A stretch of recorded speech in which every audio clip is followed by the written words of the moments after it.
Buenos días, hermanos.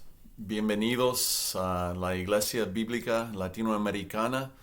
Hoy, ¿qué día es hoy? ¿Qué fecha trae? Voy a ver mi computadora. Es el 18 de octubre, domingo. Bienvenidos. Am, pues no estoy en el templo esta mañana porque posiblemente existe la posibilidad de haberme contagiado con el COVID. Envié mensajes a muchos miembros en la tarde y la noche ayer respecto a la situación, pero tomamos la decisión de que más vale que quede en mi casa hoy debido a esa posibilidad de haberme contagiado. Aunque en serio me siento bien, no tengo ningún síntoma, yo creo que estoy bien. Pero bueno, pues bienvenidos. Lamento que no pude estar con ustedes este domingo, pero aquí estamos por medio de este conducto. Vamos a orar. Padre Celestial, pues ponemos en tus manos este tiempo de la predicación de tu palabra.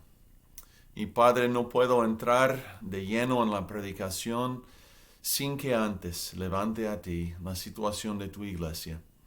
Padre, mi preocupación principal es por esta congregación, la Iglesia Bíblica Latinoamericana, aquí en la ciudad de Columbia. Padre, ponemos en tus manos en este momento a esta tu iglesia. Padre, no quiero decir nombres, ya que este medio es muy público. Pero Padre, hay, y tú sabes, los que en nuestra membresía que están sufriendo con esta condición, este virus. Y rogamos mucho, Padre, tu bendición. Padre, sánale a esta persona, protege a esta persona, a ella, su familia, y tú sabes, Padre, la situación. Te pido mucho por la iglesia. Padre, yo sé que todas las iglesias están batallando con esta situación. No permitas que esta situación sea aprovechada por Satanás para tapar el Evangelio, para limitar la actividad de tu iglesia, Padre. No sea eso el resultado. Rogamos, Padre, que quites de encima este problema del virus y protégenos, especialmente a tu rebaño aquí en la IBL, pero también a tu rebaño en todo el mundo. Y Padre, pues también pido tu bendición sobre la exposición de tu palabra. Grábala en nuestros corazones. Te lo pedimos en nombre de Cristo Jesús. Amén. Pues les invito a abrir su Biblia conmigo.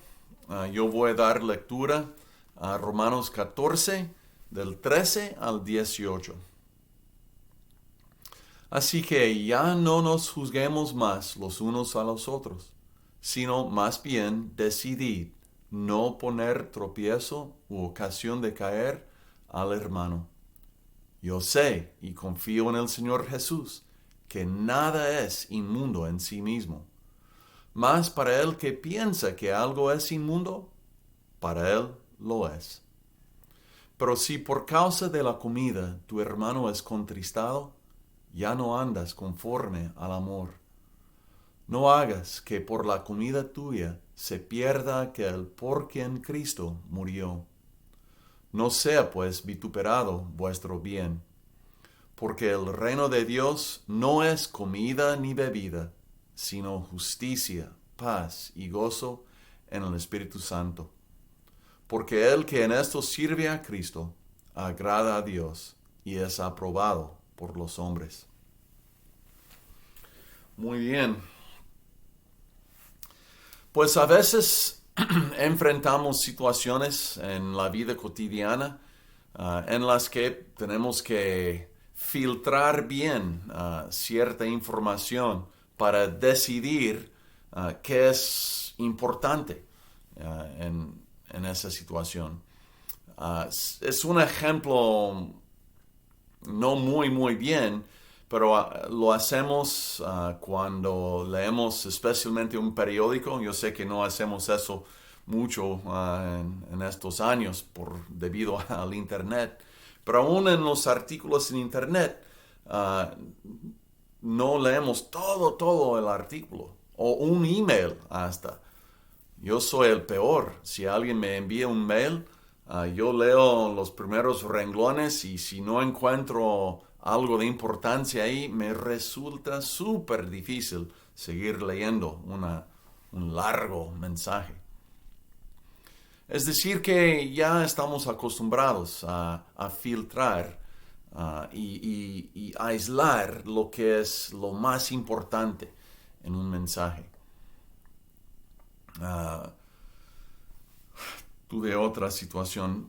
O bien hay ciertos casos en los que es imposible decidir qué es importante. No sé si usted ha tenido el problema en la contratación de servicio de celular. Ver en el contrato cuál es tu obligación si firmas el contrato. Yo no voy a decir el nombre de mi compañía de celular, pero en serio, he batallado con sus contratos. Casi todo aparece importante, de igual importancia, y uno queda con miedo. ¿Qué estoy haciendo si firmo? O si hago algún cambio en mi contratación. Pero bueno, mis ejemplos tal vez no sean los mejores. Pero la cosa que estamos enfrentando en el texto esta mañana es una de estas situaciones. En aquel entonces fueron esas cuestiones de la validez o la vigencia más bien de las leyes dadas en el Antiguo Testamento respecto a bebidas y comidas. Las leyes de Moisés al respecto. Y esas cosas fueron difíciles en una iglesia, un pueblo de Dios constituido por creyentes de entre judíos y gentiles. Para nosotros el día de hoy pues no tenemos exactamente esa situación, no es muy común. Pero no por ello vamos a descartar este pasaje y no vamos a pensar que no tenga nada que decir a nosotros el día de hoy. Creo que este pasaje es muy importante. Creo que este pasaje nos enseña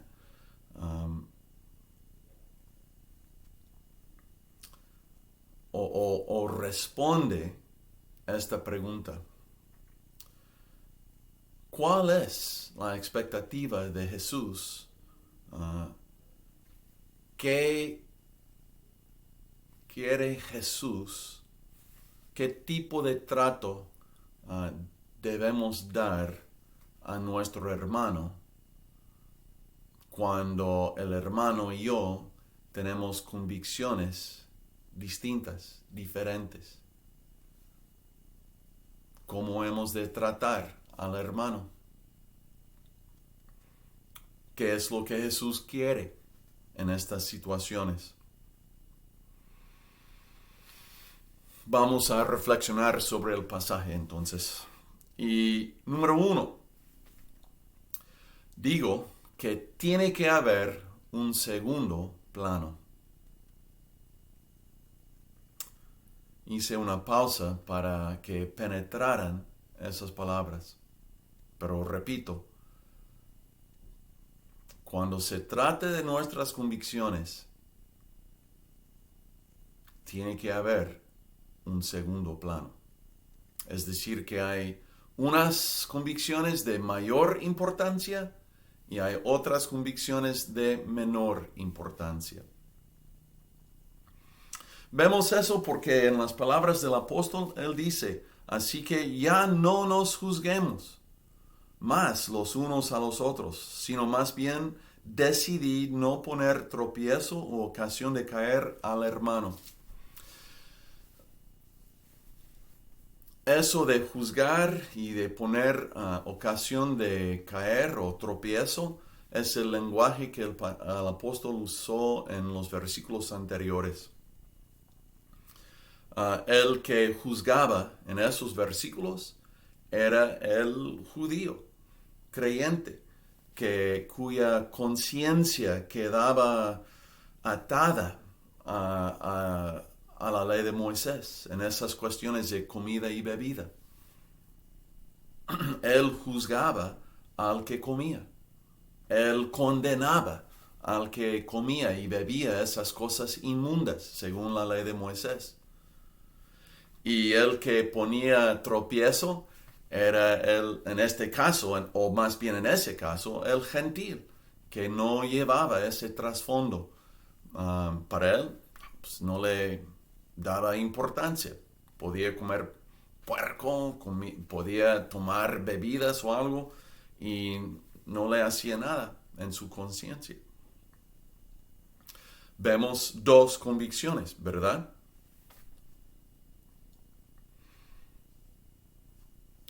Pero, ¿cuál es la perspectiva de Pablo? No nos juzguemos no nos juzguemos más los unos a los otros. El judío tiene que hacer a un lado su propia convicción. También el gentil. No pudo él gozarse de su libertad, digamos, de estar poniendo tropiezo delante de su hermano judío. Tenía que negarse esos privilegios, esos derechos. Y hermanos, insisto en esto, que tiene que haber un segundo plano. Tenemos que hacer a un lado ciertas convicciones, aun cuando tenemos razón. Porque esto es obvio en versículo 14. Dice Pablo, yo sé y confío en el Señor Jesús, que nada es inmundo en sí mismo. Esas leyes de Moisés ya no están en vigor, ya no son vigentes. Pero fíjense muy bien, la respuesta no fue y no es, en esos casos, aplicar con vigor libertad al que tiene la conciencia todavía atada, no madurada. ¿Me explico? Porque Pablo dijo en el versículo 13, ¿cómo lo dijo? No nos juzguemos más y no pongamos ocasiones de caer o tropiezos. Ambas partes tienen que poner a un lado, poner en segundo plano sus propias convicciones. Y repito, aun cuando la razón es algo que se puede conocer, como en este caso en Romanos 14. No es que tuvieron que suspender el fallo. Pablo sabía la verdad. Unos hermanos tenían la razón. No es que no existía una respuesta, una conclusión, pero es que sí había y hay un segundo plano. Entonces, ¿cuáles cosas recaen o entran en el segundo plano? Eso sí, es una pregunta muy importante. Hace 2 domingos hablábamos de esto. Y voy a decirle que hay o bien se lo digo de esta manera, definir y establecer toda convicción o desglosar todas las cosas que pertenezcan al segundo plano es muy difícil. La lista sería larga. Creo que la manera más fácil es simplemente establecer lo que es de primer plano. Y las cosas que no entran en el primer plano, forzosamente serán cosas de segundo plano. ¿Me explico? Entonces, en ese domingo, yo dije que hay cuando menos dos cosas de primer plano. Uno es el Evangelio. Y usted puede apuntar un texto muy importante. Es Gálatas 1, del 6 al 9, en el que Pablo establece, más allá de toda discusión, lo que es algo de primer plano. Dice Pablo: estoy maravillado de qué tan pronto os hayáis alejado del que os llamó por la gracia de Cristo para seguir un evangelio diferente. No que haya otro, sino que hay algunos que os perturban y quieren pervertir el evangelio de Cristo. Y aquí: mas si aún nosotros o un ángel del cielo os anunciare otro evangelio diferente del que os hemos anunciado, sea tolerado. No, sea anatema. Como antes hemos dicho, también ahora lo repito: si alguno os predica diferente evangelio del que habéis recibido, sea anatema. Aquí tenemos base firme para juzgar.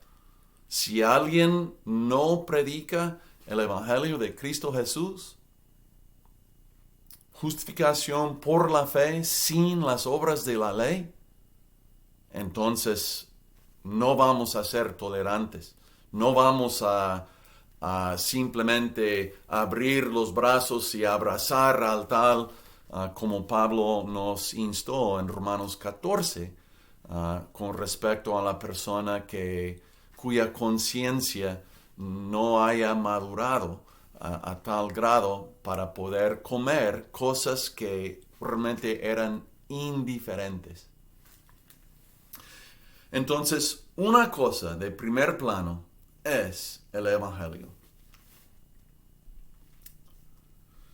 Cuando hay diferencias respecto al Evangelio, no somos tolerantes. 2, hay otra cosa que pertenece al primer plano. Y voy a leer algo para ustedes también, y más tiene caso apuntar la referencia. 1 Corintios 5, del 9 al 12. Dice Pablo, y perdónenme, es mi Biblia con letra chiquitita, batallo un poco. Ok, 1 Corintios 5, del 9 al 12. Os he escrito por carta que no os juntéis con los fornicarios, no absolutamente con los fornicarios de este mundo, o con los avaros, o con los ladrones, o con los idólatras, pues en tal caso os sería necesario salir del mundo. Más bien os escribí que no os juntéis con ninguno que, llamándose hermano, fuere fornicario, o avaro, o idólatra, o maldiciente, o borracho, o ladrón. Con el tal ni aun comáis. Ok, hasta ahí.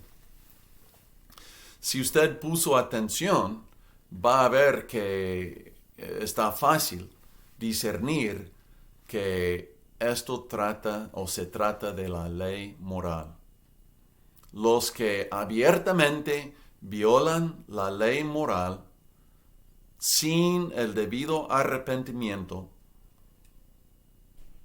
con los tales, dice Pablo, no seamos tolerantes. Aquí no hay un segundo plano. es importante observar que es con el que no es arrepentido, ¿ok? Porque también en Gálatas 6 entendemos que si alguno, ¿cómo lo dice Pablo?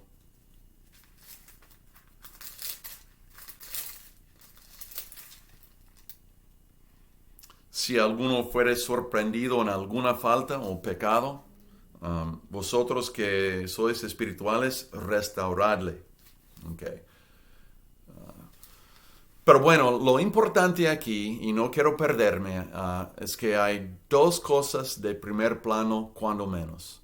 El Evangelio y el contenido del Evangelio y conducta basada en la ley moral, los 10 mandamientos.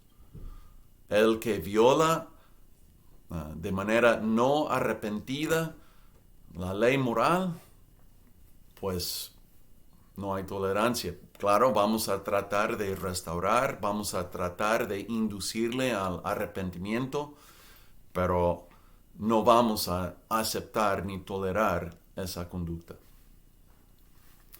Ok, bueno, pues entonces estas convicciones de comida y bebida en aquel entonces y aún en la actualidad forzosamente vienen siendo cosas de segundo plano. ¿Y qué tenemos que hacer en esos casos?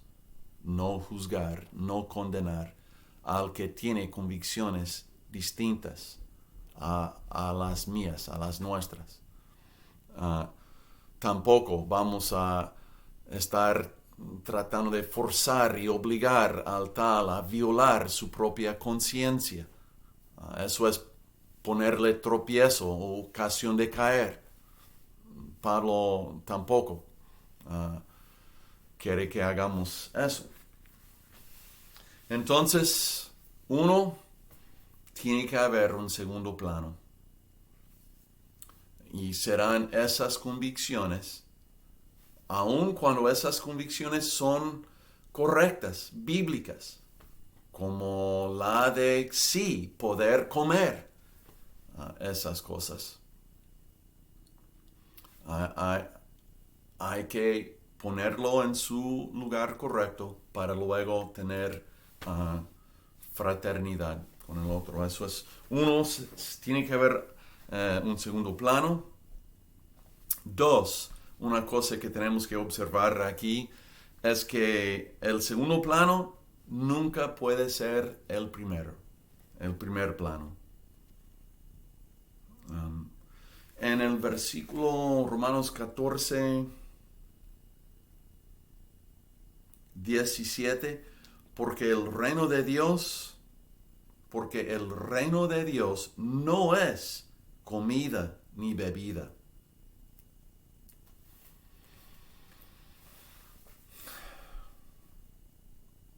El reino de Dios,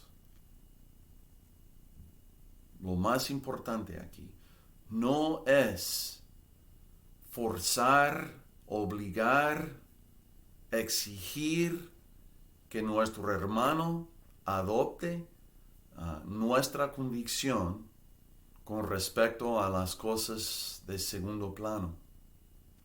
Tengo que tejer muy fino. Pablo no está enseñando que no podemos llegar a una conclusión a estos asuntos. De hecho, puedo decir que estos asuntos tienen su importancia, porque lo que Pablo, el asunto aquí es comida y bebida, es la ley de Moisés. Dicho de otra manera, es la cosa que queda en tela de juicio en esta iglesia de los romanos. Realmente es la relación entre los dos testamentos. ¿Qué pasó cuando Cristo vino y cómo afecta eso la relación del Antiguo Testamento con el Nuevo? Finalmente es de ahí surge esta duda en la iglesia de los romanos. Y Pablo no está diciendo que nunca podemos llegar a la verdad en estas dudas. ¡Ay! ¿Qué hacemos? Oh, pues entonces tenemos que descartar todo esto y simplemente quedar con algo muy reducido y minimalista. No, eso no es lo que Pablo está diciendo, porque todas sus epístolas se tratan de estos asuntos. El ministerio de Pablo daba la respuesta a estas dudas. Pablo no dijo que no supo la respuesta. Él dijo la respuesta en versículo 14. Entonces, eso no es lo que estamos diciendo. No estamos diciendo que no podemos concluir nada. ¿Qué es lo que está diciendo? Está diciendo que los asuntos de segundo plano nunca pueden ocupar el primer plano. ¿Por qué? ¿Qué dice Pablo? ¿Qué hacemos en estos casos? Romanos 14:1. Recibid al débil en la fe. Tener paciencia con él. Recibidle. Y luego 14:15. Pero si por causa de la comida tu hermano es contristado, ya no andas conforme al amor. Pablo sí nos enseña a recibir, a humillarnos, a poner en segundo plano lo que es de segundo plano y amar al hermano. Eso es más importante que mostrar que tengamos la razón.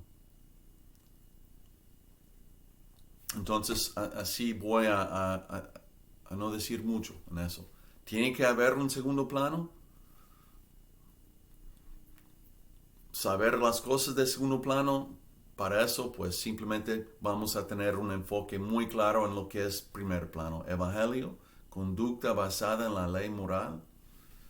Y luego vamos a entender que nunca vamos a permitir que el segundo plano juegue el papel del primer. Y finalmente, quiero que reflexionemos un poco en una pregunta más básica, más profunda, más importante. ¿Cómo puedo yo llegar a tener esta actitud? ¿Cómo puedo yo comportarme con estas cualidades, estas características, esta paciencia que el apóstol me dice tener? Y para eso voy a referirnos a lo que yo considero un testimonio muy personal del mismo apóstol Pablo, aquí en los versículos que leímos. ¿Se fijó usted algo de versículo 14? Leamos 14 nuevamente, Romanos 14:14. Dijo Pablo, yo sé, su testimonio personal, yo sé, dice Pablo, yo sé y confío en el Señor Jesús, que nada es inmundo en sí mismo. Hasta ahí para un momento. ¿Cuál era el trasfondo de Pablo? Hebreo de los hebreos. En cuanto a la ley, irreprensible. De la tribu de Benjamín, circuncidado al 8º día. Oh, pues este Pablo tuvo un trasfondo, ¿verdad que sí? Pero ahora, su testimonio personal en 14, pues Pablo a estas alturas, en Romanos 14:14, él está absolutamente transformado. El que perseguía a la iglesia, el que quiso acabar con ella, el que respiraba amenazas y violencia contra la iglesia, ahora puede mostrar la más profunda paciencia, la más profunda comprensión con el hermano débil que no entiende las repercusiones que la venida de Jesús tuvo en cuestión de la relación de los dos testamentos. Y eso no fue un asunto fácil, porque en Hechos capítulo 10 vemos la experiencia de otro judío semejante, el mismo apóstol Pedro. Y cuando él estuvo en éxtasis en la azotea, y cuando fue bajado ese lienzo del cielo, lleno de cuadrúpedos y toda clase de animal inmundo, y se le dijo, levántate, Pedro, mata y come. Luego esas convicciones judías se levantaron. No, Señor, dijo no al Señor. No, Señor, nunca he comido tal cosa. Frente a esta revelación,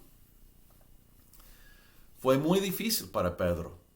Obviamente muy difícil para Pablo también. Gálatas 2 es otra ocasión. Pedro vino desde Jerusalén a Antioquía, donde Pablo trabajaba. Pero Pablo no estuvo en el momento de la llegada de Pedro. Pedro obviamente estuvo unos días, obviamente. Y cuando llegó, los judíos que antes de la llegada de Pedro comían, convivían, compartían mesa con los gentiles creyentes. Pero llega Pedro, ¿y qué pasó? Esos judíos se separaban de los gentiles creyentes. Ya no compartían mesa y cosas así. De modo que Pablo tuvo que resistir cara a Pedro, porque dijo Pablo que era de condenar. Eso no, porque Pedro y los demás pusieron en primer plano lo que era de segundo plano.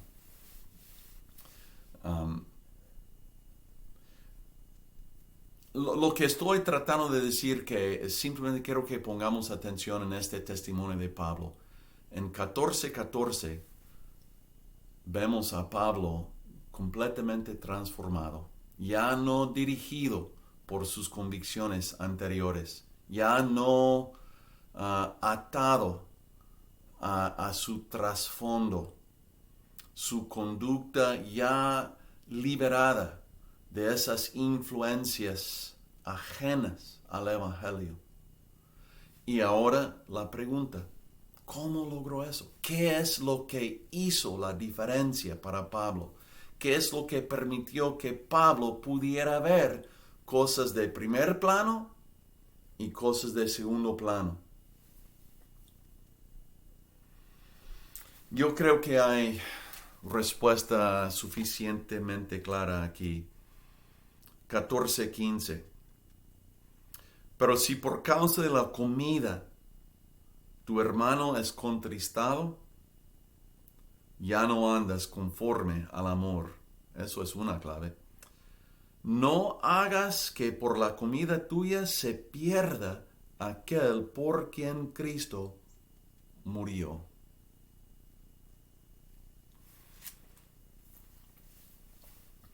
Por quien Cristo murió. ¿Vas a imponer tus convicciones de cosas del segundo plano?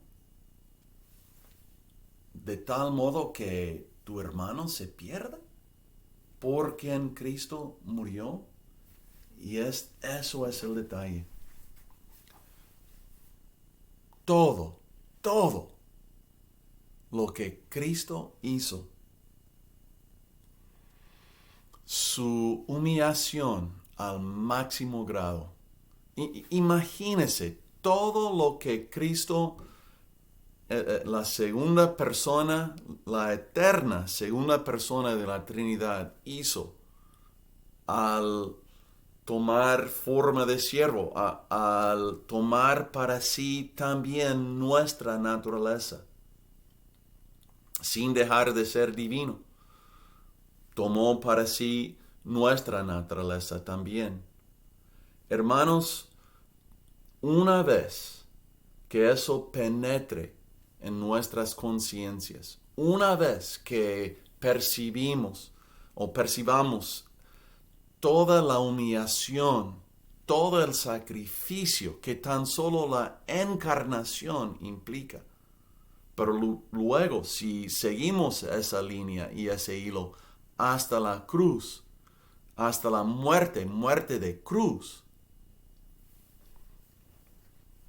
creo que eso es cuando podemos empezar a ver unas cosas de segundo plano y unas cosas de primer plano. Y creo que eso es lo que hace toda la diferencia. Y eso simplemente es la pregunta esta mañana. ¿La obra redentora de Cristo Jesús ha penetrado en tu corazón de tal manera y de tal grado que puedes repetir la misma abnegación de Cristo? Que puedas esforzarte de la misma manera que Cristo se esforzó, murió por ti. Ese mismo nivel de sacrificio. Hermanos, es imposible, inconcebible que uno tenga esta actitud para con el hermano equivocado, el hermano que no tiene razón en su convicción de segundo plano, a menos que hayamos percibido ese amor, ese sacrificio, esa abnegación que Cristo tuvo para con uno mismo.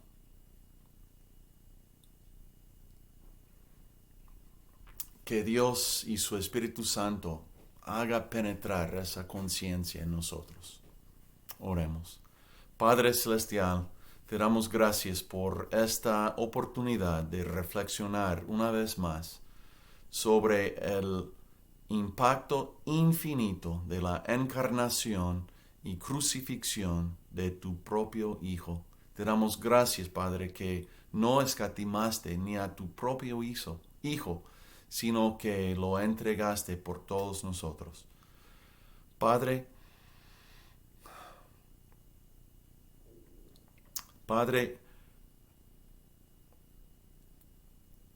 aviva nuestra conciencia, nuestra percepción de lo infinito de esa gracia, y que esa gracia reine sobre nuestra conducta.